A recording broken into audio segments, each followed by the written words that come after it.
I'm Lisa Stone, and you're listening to Parenting Aces.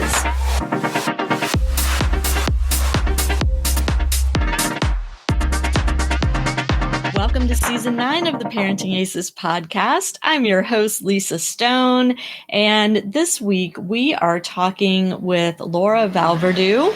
She is the sister of Dani Vallverdu, whose name you may recognize. He and Andy Murray and others on the Pro Tour. But this week we're focusing on Laura, who has an amazing tennis history herself. She is originally from Venezuela, where she grew up with her parents and her brother. She's a little over a year younger than big brother Dani. Two of them came up together through tennis, moving to Spain when they were teenagers to escape some political issues in Venezuela, but also to continue their tennis training and development. And she went on to play at the University of Miami and played 1 and 2 singles and doubles. She was the top player in the country. She made the NCAA singles final in 2009 and the semifinals in 2010. Got her bachelor and her master's degree at Miami. Her bachelor's was in psych and her master's in sports management, and then went on to become one of the coaches at University of Miami, working with the team that she had played for 4 years. Had a great coaching career, was involved in recruiting some incredible young women for University of Miami, including last year's NCAA singles champion, Estela Perez-Somarriba, who earlier announced that she is actually going to return to University of Miami for a 5th year due to COVID-19 cutting her senior year short. So now Laura has moved back into the private sector. She's left coaching, is coaching at a club in Miami, and has started a new platform that she hopes will open people's eyes a little wider to what tennis is, what it has to offer, and how a variety of people involved in the sport have utilized tennis to carve a career path for themselves. So I'm really excited to have Laura on the podcast and excited for y'all to hear from her.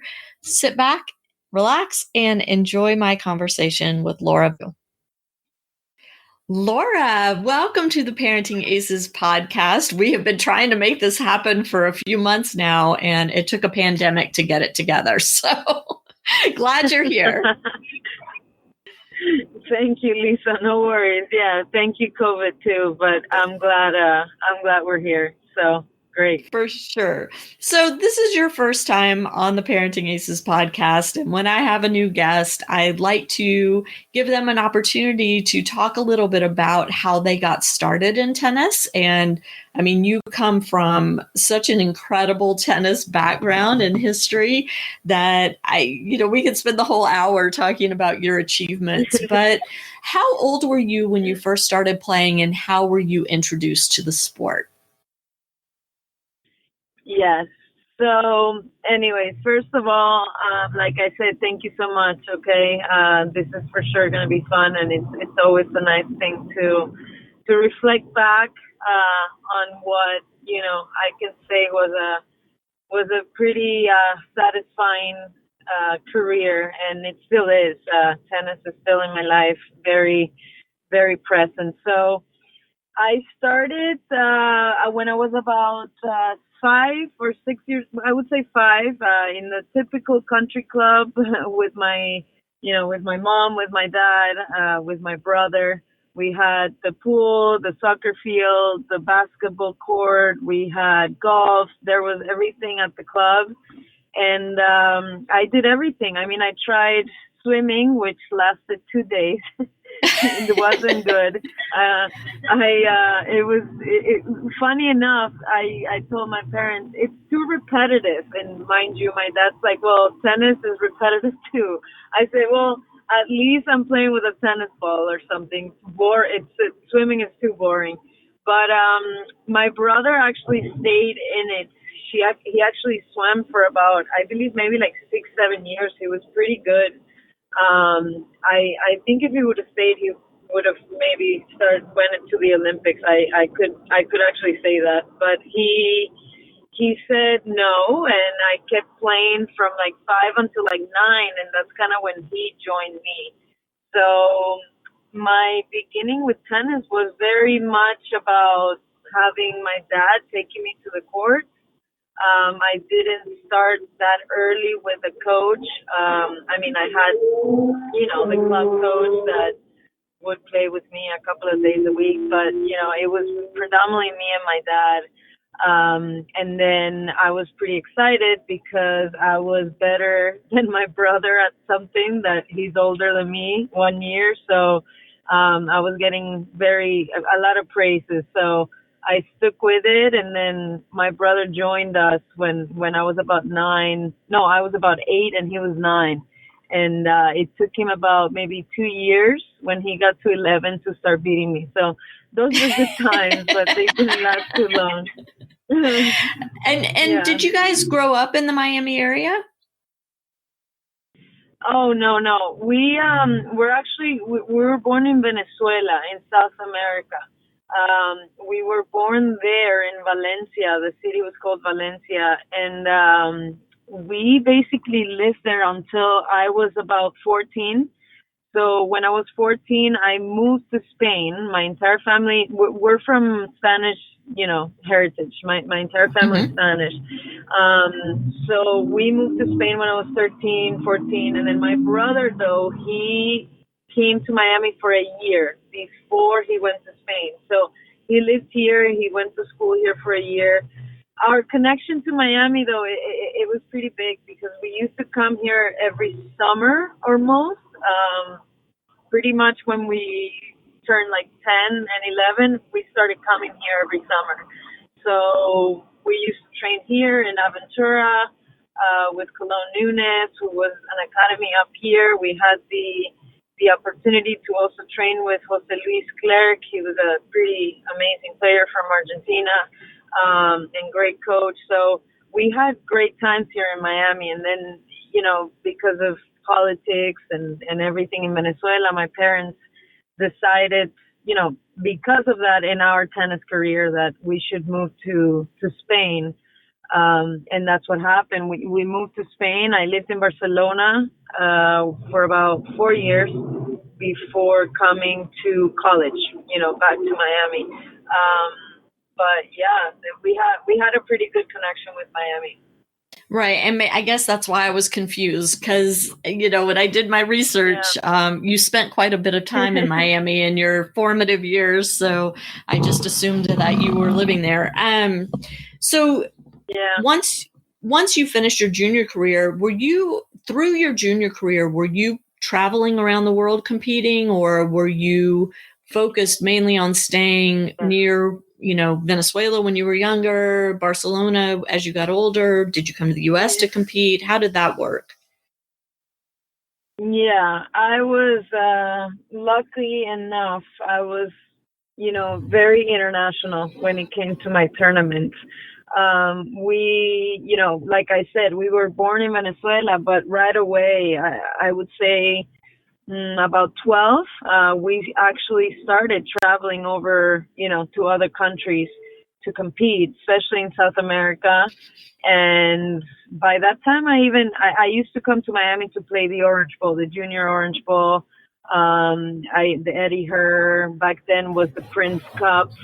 I remember one of those tournaments. But yeah, so I was pretty good in Venezuela, which then translated into being pretty good, about top 5 in South America.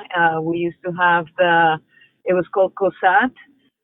It's a big tour in South America. And if you're in the top 6, the best 6, they take you to Europe, to compete.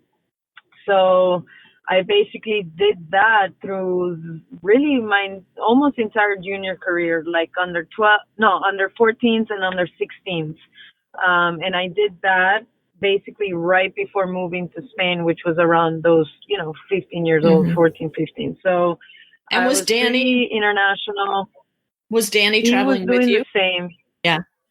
Yeah, he was basically, well, he wasn't with me in some of those European tours, but he was traveling to a lot. He was also one of the best in South America. So we pretty much, luck, it was a nice thing because we both, without truly intending to do this, we both kind of did the same. We played the same tournaments. We were doing great.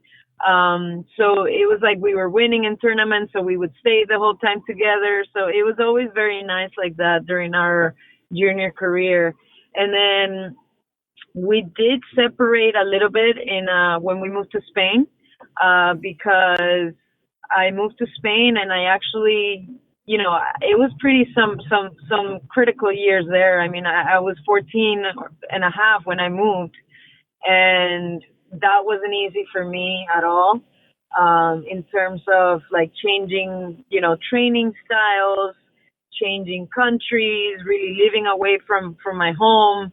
I basically moved away from home, being like 15.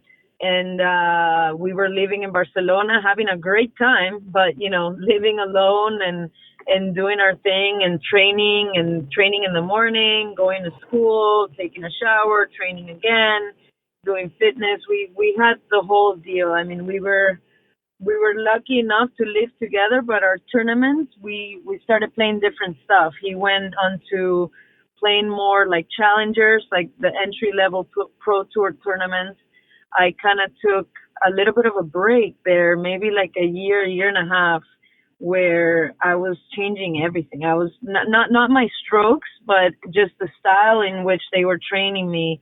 The way the Spanish move and the feet and the way they see the court, it was kind of a little bit of an adjustment for me. But him and I were always really international with our tournaments. To the States, we came sporadically once we moved to Spain. It was more Italy, Spain, Germany, France, more around Europe at that time, Croatia. But yeah, we were definitely lucky to have the ability to travel quite a bit and kind of taste the styles and taste tennis all around the world. And I think that gave us really kind of a huge push in our way of, seeing and playing and competing, because you're just so used to playing against so many different people, right? Right. And when you moved to Barcelona, Yeah. it was just you and Dani? Your parents stayed in Venezuela at that point? No, so my entire family moved. So my parents, my Okay. uncle, my aunt, my grandparents, everybody moved back to Spain. They though went to the Canary Islands, which is Gotcha. Tenerife. That's where they live. And we both were in Barcelona at the Sanchez Casal Academy, where Emilio and Sergio Casal started. And so we were there during actually amazing years. I mean, we were there. That's where my Sure. brother started the relationship with Murray. That's where, we met Andy, and Beta Kuznetsova was there at the point that she was winning the US Open. There was Elena Bovina. They had all these amazing Spanish players that were basically like top 300. I was training with girls from Lithuania, Spain, Ukraine, call them, from Britain. They were all top 400, top 500. So it was a very nice time in that academy. And, Arancha would come around. I mean, it was just greatness all around. So, Yeah.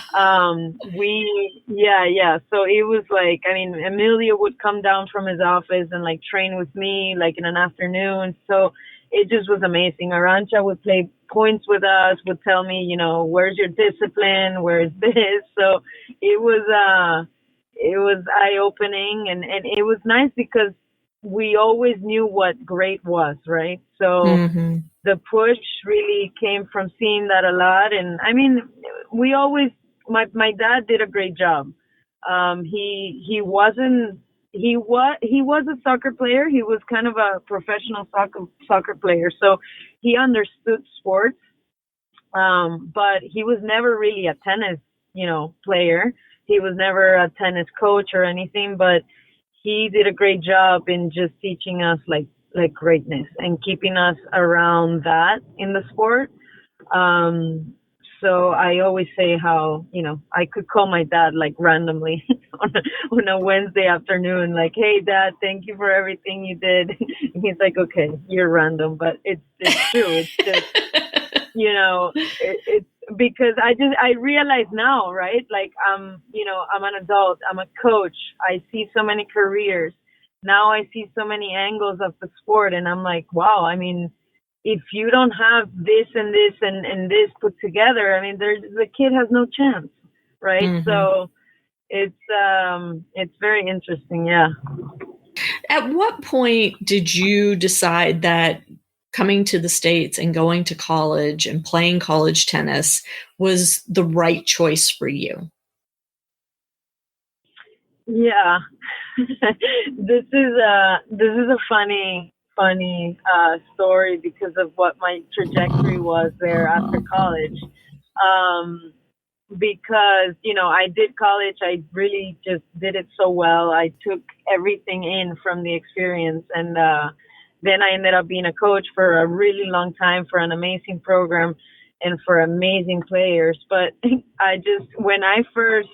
so my dream, obviously, my brother and me, our dream was, I want to be the best tennis player that I can be. I want to be a professional tennis player. I want this to be my career. This was like our thing, right? It was kind of a family thing. That's what we all wanted.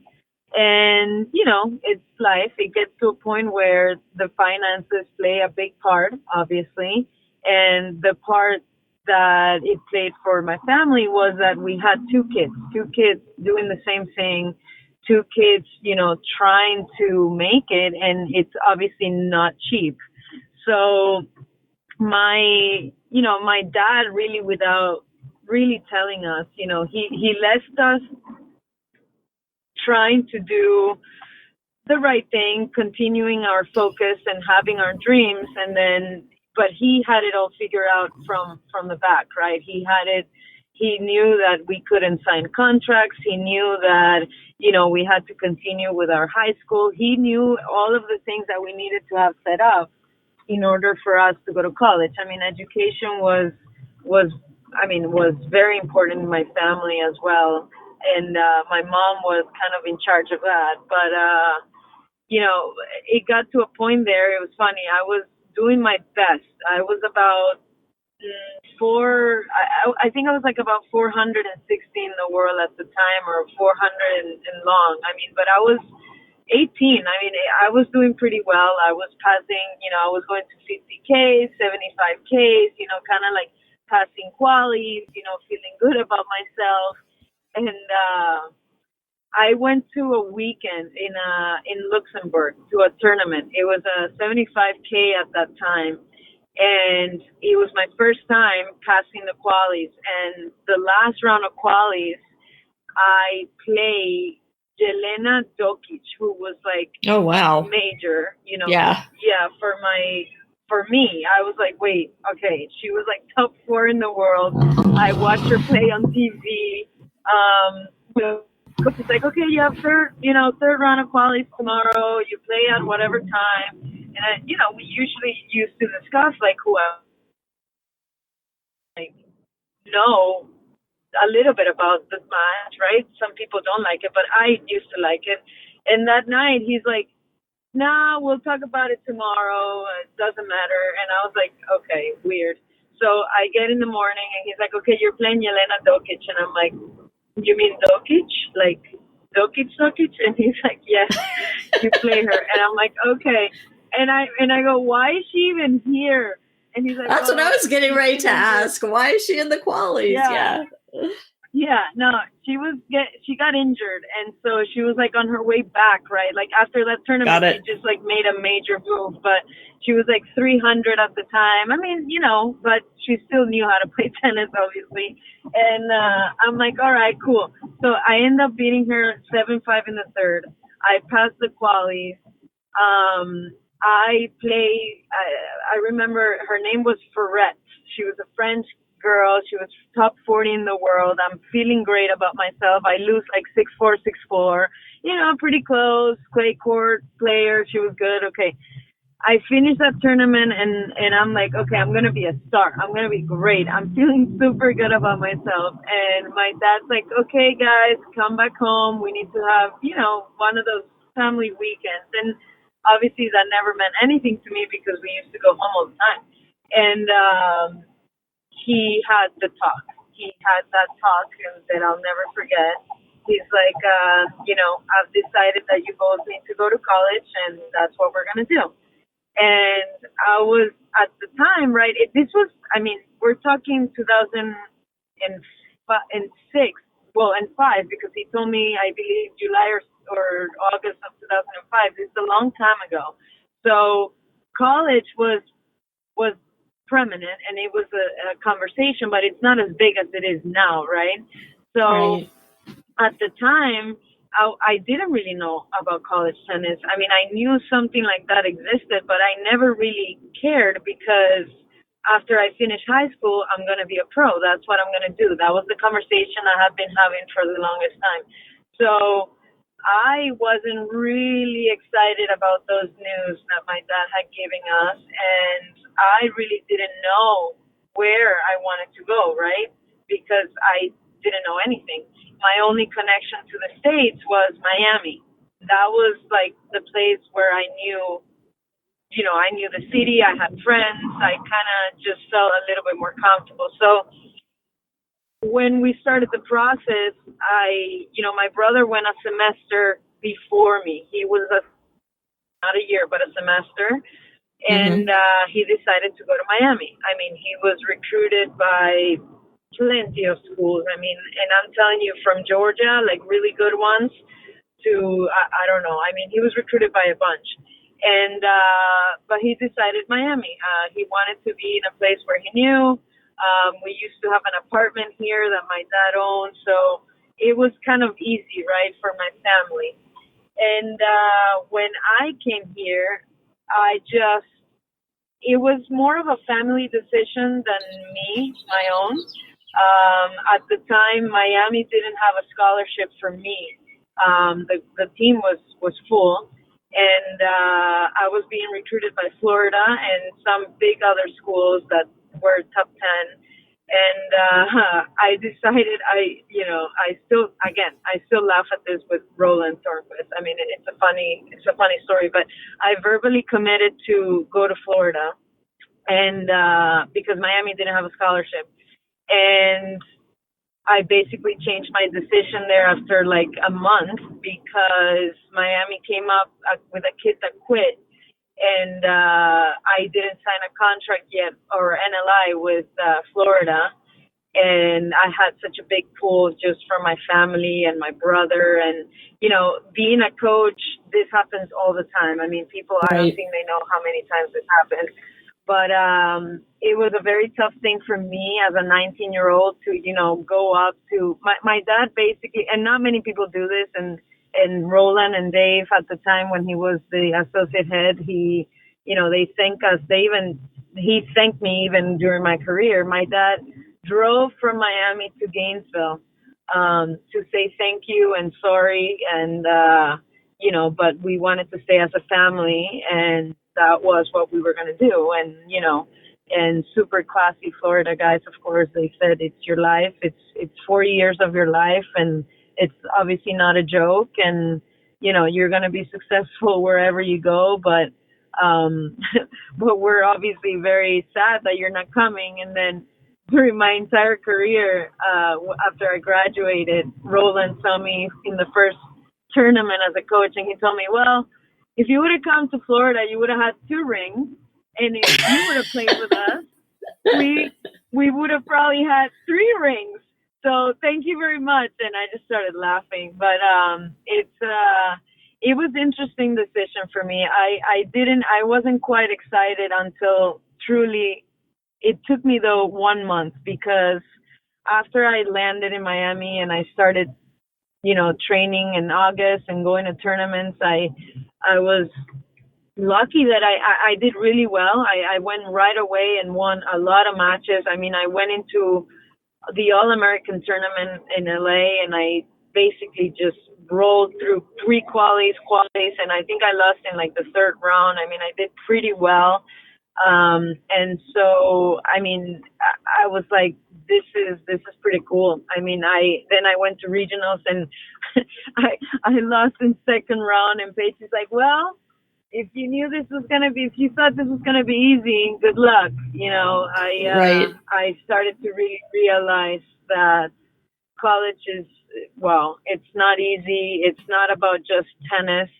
It's not about how good you are. It's about, oh my God, so much more than that. It's consistency. It's discipline. It's just so much around it and behind it. And it's like playing for an institution, playing for your coach, for your teammates. It's just, you learn so much. And right after a month or so of having conversations with Paige, and I mean, I was completely in love with it, and I thought it was the best thing for me. So, but yeah, at the beginning it was a rough start with the decision for me. Well, it sounds like it, but what I think is so cool is that not only did you last minute decide to go to University of Miami and have a phenomenal career there, Yeah. but once you finished college, you decided to become a coach there. So what influenced Yeah. that decision to go into coaching? Yeah. To be honest, I never said to myself I'm going to be a coach. Like, that was never something I said out loud, right? I always said I love tennis so much. And you know, at the time I finished my career, and I had to decide, so my undergrad career, right? And I had to decide, I was in my best shape. I was playing really amazing. I mean, I felt the best that I ever felt, even though before coming here I was already like 400 something, but I really was feeling like I was playing great, great tennis, even better than before. And I had to decide, whether to do I want to continue playing, and how am I going to do that? Like, am I going to find myself sponsors, or what am I doing? And for that, I had to go home. I had to go back to Spain. I had to go back to living with my parents, going to a place where I hadn't been in a long time. Not that home is not great, but I had to continue to make a life for myself. And then I decided to study for my master's degree, which is what I did. I went and did 2 years at Miami, which is where I got my sports business degree. And then I was volunteering for the team at the time, meaning I was doing a little bit of like management on the first year, and then I started volunteer coach. I think on the second year, or maybe into the first year. But when that was done, I graduated with a master's degree. Very happy. Miami gave me so much, and I just had to decide what to do one more time. And I said, you know what, I like coaching. I kind of missed the court. I'm not sure what to do. Like I said, I had trained in Barcelona, right, with Emilio. Mm-hmm. So I went and I moved to Naples for a little bit there to train, to coach in his academy. I had, I was gonna work closely with him, and take care of basically that age, the 14 to like 15, 16, like 16, 17 before going to college. I had a very good, connection with the girls that age, and even with the boys. So that's where he had me for a little bit.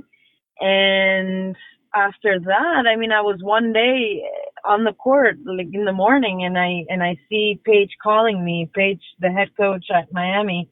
And I thought it was very random that she calls me to say hello, at 9:30 in the morning. And she said, which we never really thought this was going to happen. So Alex Santos, who was the assistant at the time, he went on to take a job as a head coach for Pittsburgh, in the ACC conference. So I worked together with him. He was also kind of the volunteer during my senior year. I actually knew him from my years back in Barcelona because he used to coach there as well. So it was all kind of like kept in the family. And then Paige just called me and said, if you want the job, you can have it. So I really didn't think twice. It was back to Miami, back to the place that basically I love so much, back to working with, a great person like Paige. And I was just happy to hear. And, back to being on the court at a high level. And so that was it. I went to Miami and I stayed there, worked my butt off with all these girls. I mean, all the success that truly we had it was because of them. I mean, they were amazing. All of them, great listeners, blindly trusting in the system, and we had success. I mean, the team basically predominantly top 20, top 15, up and down, but great years, just great individual success too. And so, those years were great. So there wasn't really like a choice really made. It was just from a call that I received and the love that I had for the place and tennis. So, and then I grew as a coach there for sure. What did you bring from your own college tennis experience as a player to your experience as a coach? What do you think, helped make you successful? As a coach or as a player? Sorry. As a coach. So the things you learned from playing college tennis, what did you take from that helped you be successful as a coach? Yeah. I believe I was just, I'm a person that really, I kind of hold on to feelings, and I know what that moment felt like. And usually on the tennis court, I remember everything. I mean, it's funny. Like, I don't have a memory for daily things, but on the tennis court, I mean, you can ask me for every score, every match, everything that was happening, and I'll make sure I'll remember. So I had a pretty good connection with the ladies, with the girls on the team, because I could relate very well to like what was going on, and I knew, from top to bottom, how to take a player that just came being, obviously pretty good because Miami's recruiting you, but to make that player be the best that she can be in the fastest amount of time possible. Like, that was like my goal every time. If I could take that kid and, the fastest way that I can get her to understand, college, the maturity, the transition, helping the girls know what's coming, even through the recruiting process, I would tell them, like, this is what's going to happen. You have to believe me. You're going to go through this transition. You're going to probably be feeling this, pay attention to this coming. And, I just had a very open door type policy with them in terms of really anything they needed. And I think, I could help them a lot in what they were feeling and how to do it in college. Did that come because your college coach did that for you, or did it come because you felt like you could have really used that type of support when you were playing? That's an interesting, that's an interesting question there. I think it really just came from me and what I thought they needed most. Paige helped me so much. I mean, the thing, right, you have different players, right? So it's funny because Paige, you needed to tell me things once or twice, and that was it. I mean, I was going to do it, so I can recall just this major conversations that I had during my career with Paige, and I can count them in my hands, Mm-hmm. And so there's a difference there, right? Because you get players that are more prepared than others, some that come in at different types of maturity, right? But I was kind of like that younger coach that would relate to them in so many other ways that would help them, right? Like even socially, and as women, I would help them gain confidence. That's for sure something that I did for them. See yourself as a stronger person. You're capable of doing this no matter what. Like I would give them the tools to really truly believe in themselves. Um, and then, I think, I have an eye for that. I think I pride myself for that as a coach. I feel like I can see where to go for them to shine and for them to start truly believing in themselves, like on their own, right? Independently. So Paige helped me a lot, like on the court, in like managing my career, right? But I was pretty independent in like what I wanted, and believing in myself, and I just knew I wanted to win every single match I played. So that was there in me. So what she did best was control my career, like manage the pressures, help me see it more like from another perspective. If I wasn't thinking maybe right or whatever, she helped me with my personal life. But again, it's like counted in my hands, right? So, what I did with these young ladies was I would try to relate and really give them just a boost of confidence for them to just do it on their own, Yeah. Yeah. No, that's fantastic. Well, this hour is going so quickly. I want to make sure we talk about what you're doing now, because in December you decided to make a change and to leave college coaching, and now you're back in the quote private sector. Share with us what type of work you're doing now, and you have a new project that I want you to talk about too. Yeah. So it really is, it was a move for growth for me, professionally. I wanted to know that I had touched many other angles of the sport, essentially. It's a private it's an academy club. There's two big parks in the Miami Beach City area. And this is one of them. It's a really cool club. I mean, they just got, they're doing tournaments left and right, obviously not now, but it was a club that was booming. I really, again, like funny enough, I never said, like I told you, that I wanted to be a coach, but then I also never said that I wanted to be a club coach. But here I am, and I'm loving it because I am working with basically all types of clientele in the tennis world, which is super, super cool if you love the sport. I mean, I'm working with nationally ranked kids, all afternoons. They're training for nationals. They're training for stuff that they want. They're training for college, which is a little bit of an area that I'm loving a lot because I feel like I can tell them what's coming, right? And I enjoy doing that. And that was like, I'm coaching with such a different eye right now, and they're listening better, which is, I think, part of also the experience that I have in front of me, right, or behind me, or in front. Right. But I'm enjoying a lot the part of like really getting to know the community that's behind the sport. It's super cool. I always knew it was there, but there's many, many amazing people behind tennis. I'm really impressed with what they've done with the club here, and that was the main reason why I chose this club. I'm working with Martin Van Dalen. He's a well-known coach, here and also in Europe.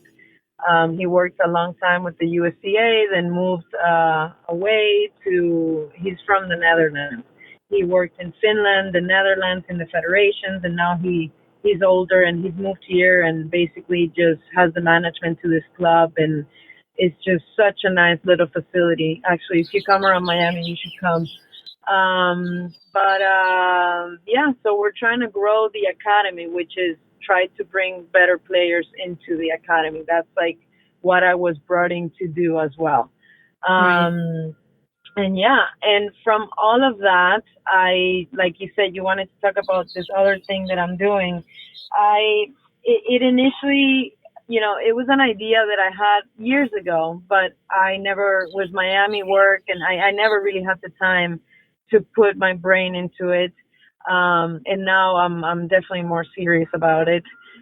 It's called Tennis Between Lines, and it's essentially, right now it's just in the social platforms and like YouTube, Instagram, Twitter, and Facebook. But it's essentially a platform and a community of, celebrating tennis lifers. So, like I said, all the angles that the tennis world has. I'm talking to photographers, to business owners, to tournament directors, to high-end players, high-end clothing companies, like all under the theme of tennis, of course. And I'm trying to portray the why of their success around the sport, and their long-lasting relationship with it. That's kind of like the basis of my conversations with them. And again, like I said, it's not a podcast yet. It's not a series yet. It's really nothing yet, but it's a cool way of staying connected, and definitely there's plenty of ideas coming. It's just philosophically speaking, this project is very aligned with me, which is super cool, and it happens so organically that I'm definitely excited about it. So yeah. Well, you've already talked to some pretty impressive people in the tennis world, and I want to just let the listeners know we'll have links to all of your socials in the show notes on parentingaces.com. So people looking to follow you and your efforts will be able to just click on those links and follow. But what's the bigger picture for this new project? I mean, what are you hoping to achieve with it? Or are you still kind of trying to figure that out? Yeah, honestly, if you ask me the big picture and, trying to see it, is I want to start more of an initiative and a movement to the way people see the sport, and with families and juniors, and just really the community that's embarking in this journey. I mean, I know it, I mean, myself included, you and many other human beings in the sport that have been in tennis for so long. And, and I've encountered so many times people that do not see the sport the way I would like for them to see it. It's not all about winning and losing. Pete Sampras is not much, it's not better than you just because he won all the slams. Obviously, he's better in results, but that camaraderie and that love for the sport, we all have it and we all share it. And we're all kind of a community. And tennis has so many angles. I sat down and talked to this photographer from New York that works for Racket Magazine, and we spoke about tennis for, I don't know, for like an hour. And it was the coolest thing that happened in that conversation, because he was telling me about how he sees tennis, right? And it's through a lens. But all of those things that he was telling me about really compared to how I see it on the court coaching. And so I just want to create maybe like a movement. It's a philosophical movement right now, and I just don't know exactly what it is. But I mean, I do know the vision. I just don't know in terms of like the company, if it's a podcast, if it's a this, if it's events. Events is it could be, how I start this, but let's see what happens. Well, I think, like a lot of people, this pandemic has given you an opportunity to take some time away from being on the court as a coach yourself, and, giving you a chance to really put some thought into what you want this to be. And I think we're going to see a lot of changes as tennis is now opening back up. I'm seeing so many conversations around the junior competition side, what it should look like. Is college tennis coming back next year? What's that going to look like? And so I think we have such an opportunity right now to impact our sport in a very positive way.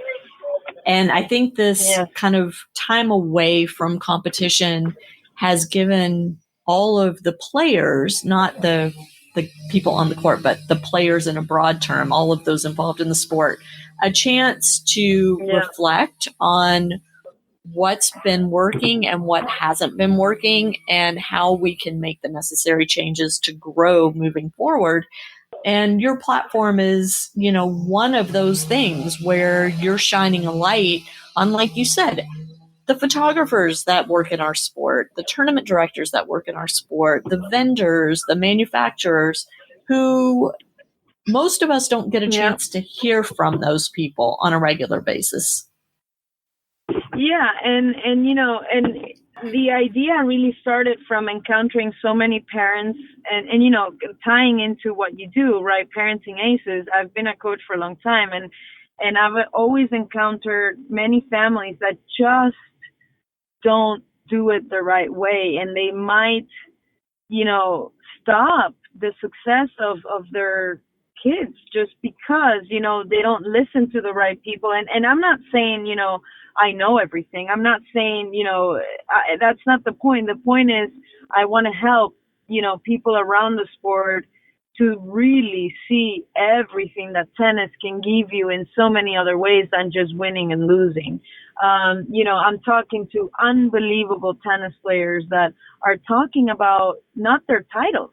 They're talking about their friendships. They're talking about, the investment to their education. They're talking about so many other topics that have nothing to do with truly what they are and what we see on TV. So it's just giving a light to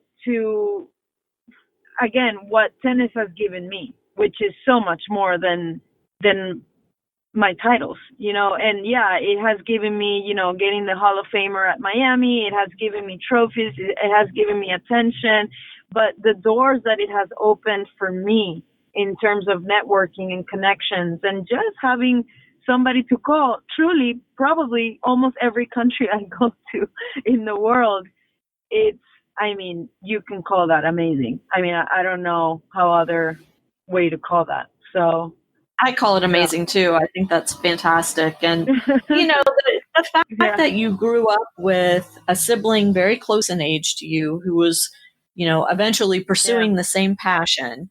How is your relationship with Dani now? How often do y'all see each other? Do y'all talk about this new project, and is he going to be involved with you too? Yeah, so I wish I saw him more. They live in Zurich. He has his wife and actually recently became a dad of twins. So he has Felix and Annabella. They're 10 months old right now.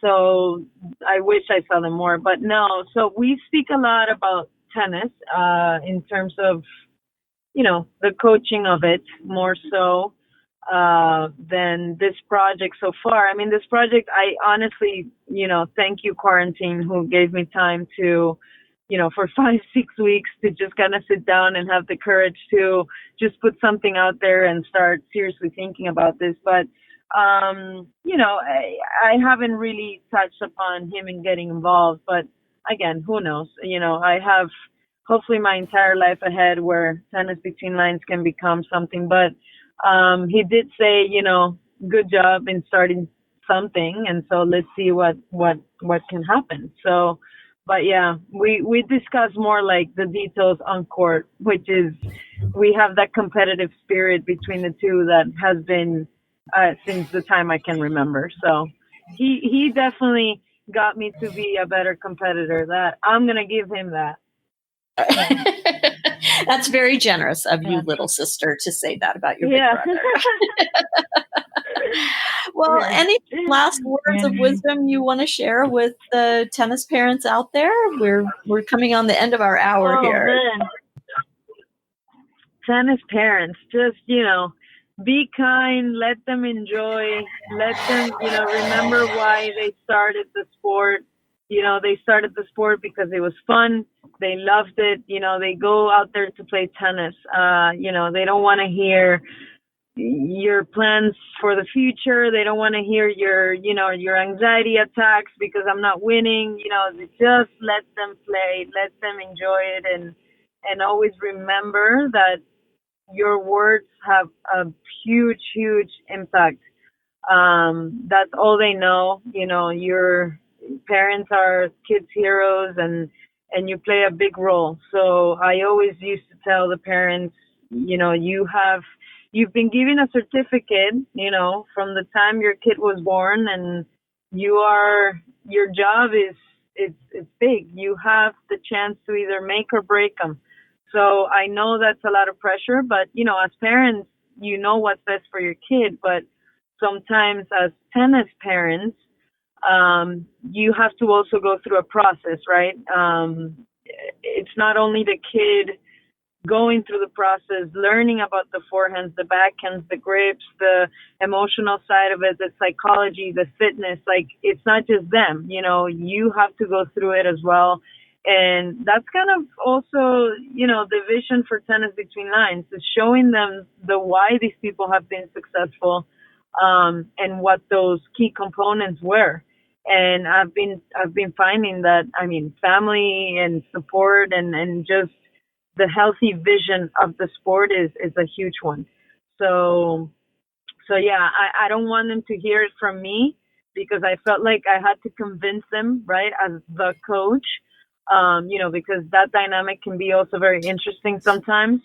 But I want them to also hear it from the mouth of that, star figure, or that successful businessman, or whoever it is that has been around the sport and says, listen, I am who I am because this and this happened, and this was my journey. So I can, maybe support myself with something I can create there at the end and say, I told you so. Yeah. Famous words, right? Sure. I love it. Well, Laura Vallverdu, thank you so much for doing the podcast and sharing your experiences with all of us. And I wish you all the success with Tennis Between Lines. I think it's, the concept is really interesting. And, we're starting to see a lot more of these types of projects from coaches, from players, really opening up. And sorry about the noise here as we close. But it's okay. But I'm really looking forward to seeing more from you and following your progress. So best of luck. Thank you. I appreciate you, Lisa. Best of luck to you too. And again, thank you for having me here. And let's go. Let's play some tennis soon. Let's do it. To my audience, thank you so much for tuning in. And we'll catch you next time on Parenting Aces. I'm Lisa Stone, and you've been listening to the Parenting Aces podcast. For tennis parents, by a tennis parent. If you like what you've heard, please subscribe to us and write a review on iTunes. For more information on navigating the junior and college tennis journey, please visit us online at ParentingAces.com. Thanks for tuning in and sharing us with your tennis community.